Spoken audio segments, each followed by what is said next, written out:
Hi everybody. So I did a video about 3 months ago about saying how I got BPD recently, like within the past year. And I'm just looking over to the side because I have notes written down because I realized that I don't ramble as much if I have like a script to go off of. But yeah, so I was recently diagnosed with BPD as of like last year because they legally can't really diagnose you with BPD, borderline personality disorder, until you turn 18. And I just turned 18 last October. So in this video, in the video description of that video, I was saying that I was going to I tell you all the symptoms and what I have in a future video. So I'm finally getting done to do that. I don't have the best lighting around me right now, but I'm trying to make it the best I can. I'm putting the light because I have one lamp, and I'm putting it like this is my laptop that I'm staring into, and it's beyond. It's like beyond that.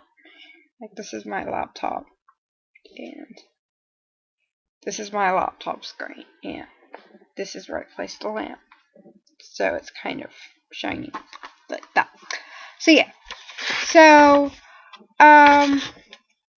there's many places online that you can get the BPD diagnosis. What I have is, so I don't really have to look at my computer screen and switch back from other documents, is I have this CBT, cognitive behavior treatment, borderline personality disorder thing. And this is from DBT, and I had it in the house, and it's very old. Like, you could see, like, the spine's broken, and it's kind of hard to see on camera. But, and then there's tags all right here, and it's falling apart. But, the last updated DSM version, I'm not sure if the DSM-5 is out, but this is from the DSM-4, which is the DSM is pretty much just a book that shows like all the the behavior symptoms or things that you have. So it has a little table from DSM-4. See that? There are nine symptoms, yeah. And I think if you had 5, yeah, 5. It's 6 now, but if you had 5,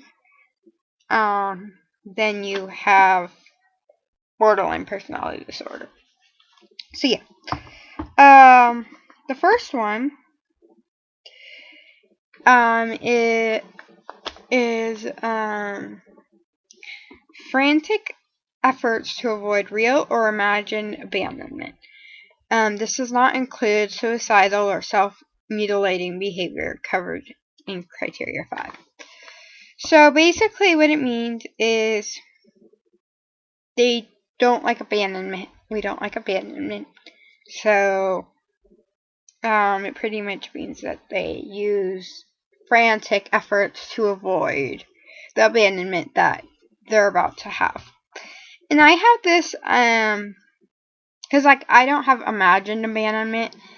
Maybe I do to some people, but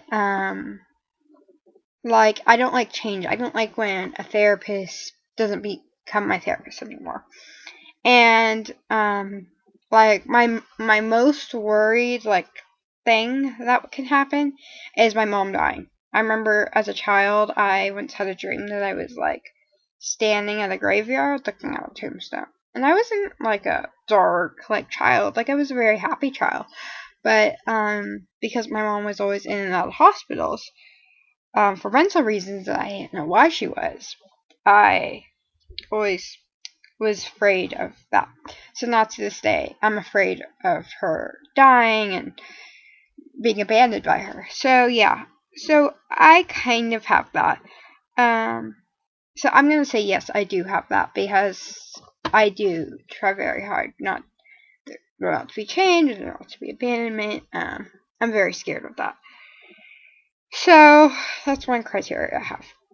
And I want to say something to you guys. I have switched back and forth, like, oh, I have this symptom, oh, I don't have the symptom. My mom and I have talked about it, and also one of my therapists have. And it's just kind of hard because, I go through my good days and I go through my bad days. And that's more of a bipolar thing, but I don't have bipolar. But, yeah. So, second one is a pattern of unstable and intense and personal relationships characterized by alternating between extremes of idealization and devaluation. So basically, extreme,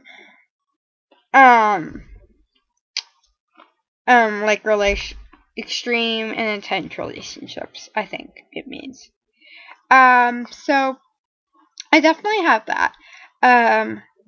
I have had a boyfriend, like a boyfriend for no longer than like a month straight, and I'm 18 now, and I've had multiple relationships, but it's just that, and through that month or less, it's very extreme, and I make it extreme. I'm not like pointing fingers, oh, the guy or the girl made it extreme. So yeah, so that's the second one that I have. The next one is identity disturbance. Persistent and marked disturbed, distorted, or unstable self-image or sense of self. Example, feeling like one does not exist or embodies evil. I do have an unstable self-image. Like, I have this thing where, well, okay, so basically what it means is that you don't have a constant self-image. It's not right. It's like you think you're ugly when you're really beautiful, type of thing. I do, but I don't. Like, in a way, I'm a realist. Like, when it comes to my looks, most of my looks, I think pretty much all my looks, actually, I think, oh, I have brown eyes. Those brown eyes are kind of pretty. Oh, I have a mole on my face. This mole is kind of ugly, but I can't do really anything about it, so I'm not going to stress too much over it. Oh, this hair is curly. I'm going to make it look the best. I'm not going to stress over it. Like, when it comes to my body image, it's actually pretty good. But when it comes to everything else, I'm kind of like havocy about it. Like, I'm like, oh my gosh, I'm mean to this person, and I'm insensitive to this person, and I'm too sensitive, and so I'm kind of like that.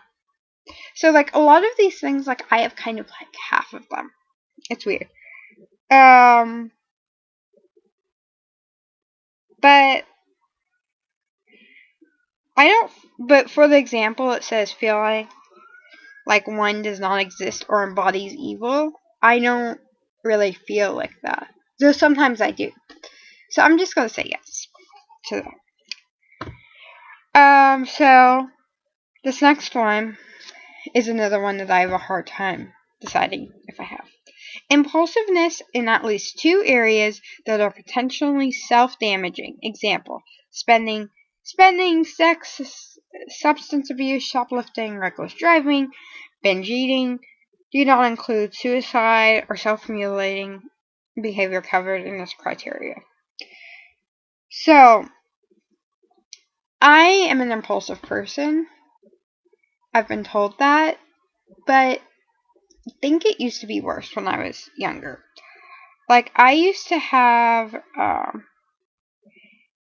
big like buying problem. Not shoplifting, but buying. Like, I would get $5 and I would have to spend it that day, or I felt like I just had to. Like, there was going to be a big problem. And but I think that's like the only impulsiveness I've had. Like, No. Sometimes I have had to be like, oh, I need a boyfriend this second, or I need to break up with him, this guy, this second. But those two aren't like ongoing. Like, I don't have the buying thing anymore. Well, I still kind of do. So, I'm just gonna say yes to this, and yeah. So the next one is recurrent suicidal threats, gestures, or behaviors, or self-mutilating behavior. So this basically means you have threats of suicide more than once. You have behavior like trying to hang yourself or something like that. And this I have all the time. Like I'll stop like for a couple months. I'll be like fine, but and then I won't, feel like it. But then I will feel like, hurting or killing myself. They both kind of go hand in hand.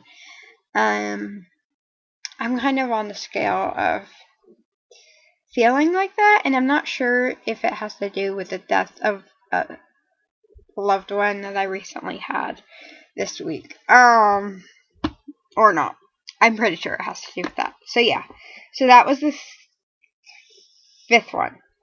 And to me, like, that's one of the big things that is incorporated in BPD. Okay. Sixth one. Affective instability. Marked reactively of mood. Example. Intense episode dysphoria, irritability, or anxiety. Usually lasting a few hours and only rarely more than a few days. So this is one of the big things I think that makes people realize, and it's a big thing, that you have BPD, especially for me. So I will have these, I don't know if I should call them manic episodes. They're episodes of anger. And actually the last time I had it, I was accused of two things that I wasn't doing, or not doing. First thing was that I was on drugs when the person heard about it. I'll tell you about it in a second. And the second time was that I wasn't taking my meds, which I was taking, but I can easily see why they thought that, because I have refused to take my meds before, but this time wasn't one of them. But basically what I was throwing chairs and desks, and you guys probably know this if you're watching this video, when I get this anger, I need to take it out on something. Like recently, I found this. I looked like a crazy person, but I really didn't want to scream and do what I really wanted to do. So I was holding back that urge, but I needed to do something. Like, I couldn't just not do it, or I would do it later. So I was spinning around in the circle because I like when I'm in my manic episode and I'm, going around in the circle. And I was humming. No, clucking my tongue like this, because it simulated how the mouth moves, like when you scream. And that's what I usually do, screaming and a lot of moving around, threatening. So yes, so this one I definitely have. I'm 100%. And because there's some, like I've told you before, that I'm not kind of sure, so I kind of say, oh, I have this, because it's like, if I do, I get a half point or whatever. But yeah. Okay, so seventh one, chronic feeling of emptiness. Yeah, I think I feel empty all the time, more than others, like with most BPD people. I will feel, when I feel happy, it's only for 5 minutes. I'll feel on the top of the world, bipolarness, happy, I can conquer anything. And then my inner self speaks in, reality kicks in. But it kicks in full blast, and then I'm just I kind of crash after that. It was literally 5 minutes. And then I feel empty, and empty. Sometimes I get kind of leveled out some of my meds and they're working, or just regularly. So that'll be good. That will work for like a few days, few weeks or so. But then I'll have like a 5-minute spike, or maybe half an hour, or maybe even close to a day. But it's really not that long. So yeah, so then I feel empty. I tend to feel really empty when I'm at school, and yeah. So I definitely have that. Again, a no-brainer. Eighth one, second to the last, is inappropriate, intense anger or lack of self-control of anger. Frequent displays of temper, constant anger, recurrent physical fights. I've never had an actual physical fight, but besides that, every part of A is perfect, and that's what I was talking about criteria 6. 6-1 about the instability and all that. I find it very hard to control my anger. Like, people say, oh, just ignore it, or just scream in a pillow. It's like, no. It has to get out. Like, it's inside of me. Like, when I hear about other people with BPD or other disorders, and how they just go to depression, and they don't do anything about it, it's just like, how can you do it? I just don't understand. So the last one is transient stress-related severe dissociation symptoms or paranoid ideation. I don't really have anything like I don't really get paranoid. I do, but I don't. So I don't think I have this one because I don't really know what it means. So, yeah. So the criteria that I have for sure, like for 100%, like I'd be like hugely surprised if I didn't have this criteria. I have 1, 2, 3, 4, 5, and then 2. No, wait. 5. I'm 100% sure I have, and then 3 I might have or might not. So yeah, that's what I have to say about that. I'm not officially like if you looked at my papers, you wouldn't see diagnosed BPD. Like, I wasn't diagnosed by a psychiatrist, but, and I said this in my other video too, but people have thought that I've had BPD since I was 9. Yeah, 9, my mom first questioned it, and when I was 12, my long-term therapist first questioned it. But why it's so hard to get diagnosed is, especially when you're younger, is because pretty much all teenagers have BPD, like some sort of BPD. So it's kind of hard, It's just your hormones have to level out, and by the time you're 18, they're pretty much leveled, unless you really do have BPD. And there's something else I want to say, but I can't read it. Oh, yeah. And I do like have such conflicting thoughts about this because I'm very, which you might have heard me talk about before, I'm very into labels. Like, I freak out, like, get so excited if I have a label. It's like, oh, really? I have this label, and I have to find everything about this label that I have. And if I don't have a label that I thought I did, I get so depressed and sad and feel like I don't belong anywhere. And I think that's part of BPD too. But yeah. So I plan on doing a video right after this about something I made a couple weeks ago. I've been MIA because I actually recently had a 5-week cold, longest cold I've ever had. And it was just a regular cold, which just lasted a really long time. I was in and out of school. I ended up going to the emergency room because it was 3 weeks long and people thought I had an ear infection. And yeah, so I plan on doing an art video. And actually, here's a little preview. I will be telling you guys about what this is and briefly how I made it. So yeah, if you're interested in scrapbooking or art, stay tuned for the next video, or maybe you've already watched it. And yeah, I plan on, hopefully will do more videos. Yeah, kind of just like getting back into my routine now that I feel better. And school year's ending, so I'm gonna do summer school. So maybe I'll have more time to video record, give me ideas. And I know my lighting is really bad, but it's dark, and there's really nothing I can do about that. Tell me how you like this lighting. Because I kind of like it, like, versus the all other alternatives, because I had the light, I'm rambling, but I had the light over here, but then it was too much in my face this way. Then I had the light over here, you could barely see it. And I can't really put it behind me, so, yeah. But yeah, and I know my doll videos probably get the most views out of my other ones. But I haven't really been playing with them, and I don't know.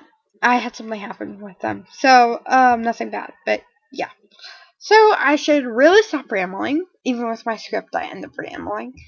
But, yeah, I'll see you guys later. Bye!